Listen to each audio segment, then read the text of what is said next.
Assalamualaikum warahmatullahi wabarakatuh. Perkenalkan, nama saya Deprianto dengan nomor NIM 20042091, berasal dari program studi ilmu administrasi negara, tugas mata kuliah Sistem Hukum Indonesia dengan dosen Bapak Iip Permana. Baiklah, pada pertemuan ketiga ini saya akan menjelaskan rangkuman mengenai pengertian hukum, dasar hukum dan konstitusi, hukum dan sosial masyarakat. Hukum merupakan peraturan-peraturan mengenai perilaku manusia yang dapat diberlakukan untuk mengatur hubungan antara manusia satu sama lain dan antara manusia dengan masyarakat. Beberapa spekulasi hukum. Yang pertama, hukum sebagai ilmu pengetahuan, yakni pengetahuan yang tersusun secara sistematis asal dasar kekuatan pemikiran. Yang kedua, hukum sebagai kaidah, yakni pedoman atau patokan sikap, tindakan atau perilakuan yang pantas atau diharapkan di masyarakat. Yang ketiga, hukum sebagai tata hukum, yakni struktur dan proses perangkat kaidah-kaidah hukum yang berlaku pada suatu masyarakat dan pada tempat tertentu. Yang keempat, hukum sebagai keputusan penguasa, yakni hasil proses diskresi yang menyangkut tentang keputusan untuk perbuatan tertentu dalam lingkungan ketatanegaraan berbangsa. Berikutnya, konstitusi.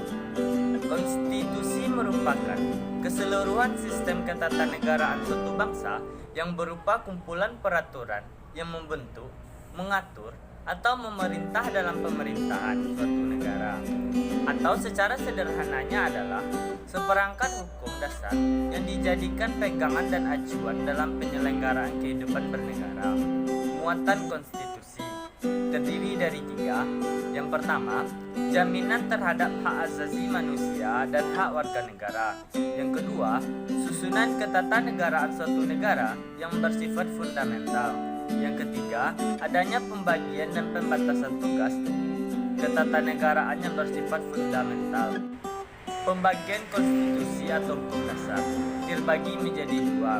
Yang pertama, hukum dasar tertulis, menyangkut tentang undang-undang dasar atau pada umumnya lebih kuat atau mengikat daripada hukum dasar yang tidak tertulis, merupakan bagian penting dari konstitusi serta merupakan sumber dan dasar bagi norma hukum di bawahnya. Yang kedua, hukum tidak tertulis, yaitu disebut sebagai konvensi ketatanegaraan.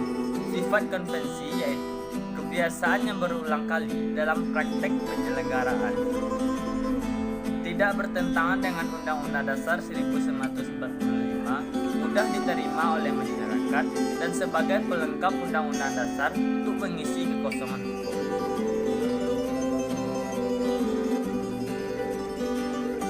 Sifat konstitusi secara tertulis dituangkan dalam sebuah atau beberapa dokumen atau naskah formal.